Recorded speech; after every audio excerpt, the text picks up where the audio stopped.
नमस्कार, मी पंजाब डक 27-28-29-30 ऑगस्टपर्यंत कोणत्या भागात पाऊस पडणार आहे तर तुम्हाला अंदाज सांगणार आहे. तर राज्यातल्या शेतकऱ्याला सांगू इच्छितो की राज्यामध्ये 27-28-29-30 दरम्यान नागपूर जिल्हा, भंडारा, गोंदिया, चंद्रपूर, यवतमाळ, अकोला जिल्हा, वाशिम जिल्हा, हिंगोली जिल्हा, परभणी, नांदेड, त्याच्यानंतर इकडं बुलढाणा जिल्हा, जालना जिल्हा आणि बीडचा काही भाग आणि इकडं लातूर, धाराशिवपर्यंत ह्या भागामध्ये काय होणार आहे, पाऊस 30 तारखेपर्यंत दररोज वेगवेगळ्या भागात विखुरलेल्या स्वरूपाचा पडणार आहे म्हणून हा अंदाज लक्षात यायचा. पण सगळ्यात जरा जास्त प्रमाण कुठं राहीन, फक्त विदर्भातच राहीन. मग ते कोणत्या राहीन ना, मध्य प्रदेश बॉर्डरचे जे जिल्हे तालुके येतं, मग बुलढाणा जिल्हा इकडं ते परिसर, बुलढाणा, अकोला, अमरावती, मोर्शी, अचलपूर, दर्यापूर, परतवाडा, वर्धा, नागपूर, भंडारा ह्या परिसरामध्ये थोडं जास्त प्रमाण राहणार आहे.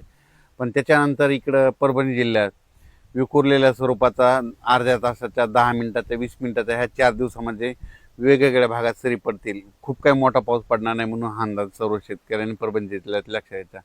बीड जिल्हा, लातूर जिल्हा, धाराशिव जिल्हा तिकडं देखील खूप काही मोठा राहणार नाही. आता सरीच येतील, अर्ध्या तासाच्या, 10 मिनिटाच्या राहतील म्हणून हे अंदाज लक्षात यायचा.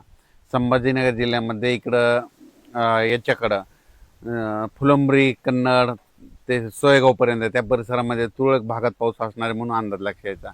त्याच्यानंतर ह्या 4 दिवसामध्ये इकडं चाळीसगाव, धुळे, नंदुरबार तिकडं देखील थोड्या सरी येतील म्हणून लक्षात यायचं. आणि इगतपुरीकडं पाऊस पडत असल्यामुळे नाशिककडं सरी येत राहतील.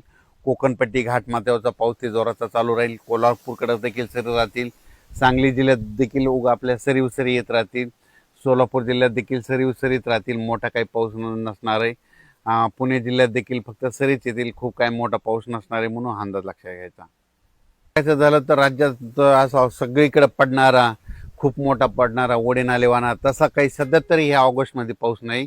फक्त विदर्भात मध्ये आहे, फक्त ते भंडारा, वर्धा, गोंदिया, चंद्रपूर, गडचिरोली, तिकडे यवतमाळ ह्या पट्ट्यामध्ये तिकडंच पाऊस आहे तसा जोराचा. आपल्या इकडल्या भागामध्ये मात्र पूर्व आपलं मराठवाडा, पश्चिम महाराष्ट्र, उत्तर महाराष्ट्र इकडे काही तसं 3 विभागामध्ये जोराचा पाऊस नाही म्हणून हा अंदाज सर्व शेतकऱ्यांना लक्षात घ्यायचा.